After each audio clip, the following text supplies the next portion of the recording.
When you think of counterfeit goods, you probably think of designer purses and clothes. You can get those right down in Canal Street in New York. But that's not all that's being faked, and some counterfeit items can actually cause serious harm to you and your family. Early Show consumer correspondent Susan Copen is here with the story. Good morning. Good morning, Harry. We're talking about everything from fake power strips to fake drugs to fake brakes for your car. Millions of these items are flooding the market every year and making their way into the stores where we shop. These are your typical counterfeit goods: CDs, sunglasses, designer bags, easily found in places like New York City's Canal Street and Santee Alley in LA. This particular person was selling purses, counterfeit Coach bags and wallets, and now she's placed under arrest for selling counterfeit goods. But counterfeiting doesn't stop there. It's a multi-billion-dollar problem on an international scale. We really found that every product in every industry is vulnerable to counterfeiting and piracy. Caroline Joyner is with the U.S. Chamber of Commerce. She says counterfeiting is a $250 billion a year problem for the U.S. economy. And the criminals making fake goods are putting consumers at risk. They care about making a profit. They don't care about consumer health and safety. The counterfeiter making a fake Louis Vuitton one day could be making fake airplane or car parts the next. Ford Motor Company says counterfeiting and piracy cost the company $1 billion a year, and millions of dollars of look-alike Bendix products like valves and brakes make it to the marketplace annually. We've seen brake pads that are made of sawdust. We've seen brake pads that are improperly constructed. We're talking about brake pads that can end up in taxi cabs or school buses or even on 18-wheelers on the road. Joyner showed us counterfeit brake pads that had been confiscated by the government. It's hard to tell the difference. So which one's fake? One on the left is fake. This one's fake. It's not just brakes, it's also the drugs you take. The World Health Organization estimates that 10% of all drugs sold worldwide are believed to be counterfeit.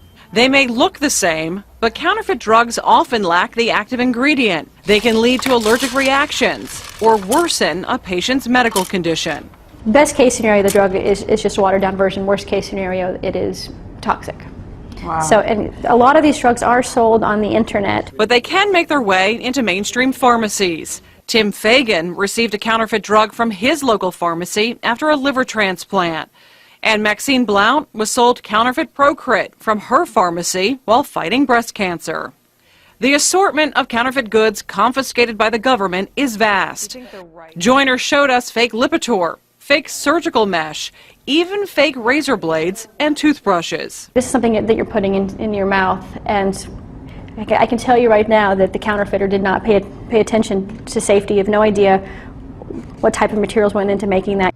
And there are fake items like electrical cords and surge protectors. This counterfeit iron caught on fire during a laboratory test. And when Underwriter's laboratory tested this power cord, it burst into flames. This is scary stuff.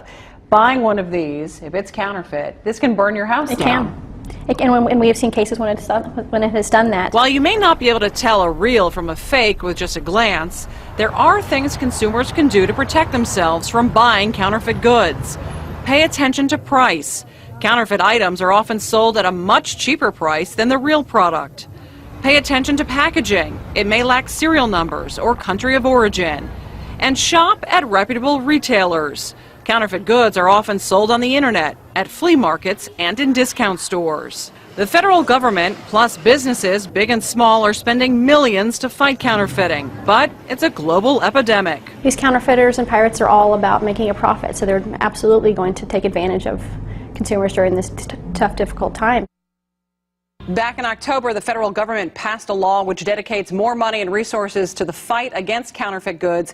It includes tougher penalties for the criminals committing these crimes, Harry. And so I'm guessing here we have some counterfeit stuff. Right, we have some real stuff and some fake stuff. So I want to see if you can tell the difference. Start with the golf balls. Oh, this is easy because these These are very, very expensive golf balls. And Right. I know you golf, so... Right. No, these are the real ones and these are the fake ones. Right, but I mean, That's look real how easy. similar they are. If you're not Right. a huge golfer, you probably can't tell the difference. Right, because the packaging looks similar and everything. Exactly. Right. So take a look at the cigarettes. Very popular brand. Yeah, I used to smoke those, but I have no idea which one's So real. the fake is in the front, but they look exactly the same. Wow. Well, that's not going to hurt anybody. That's just going to give you cancer one way or the other, right? And you have no idea what they're putting in the fake cigarettes. That's very the good scary point. thing. Okay. Okay, and then look at the power strips. This one looks fake.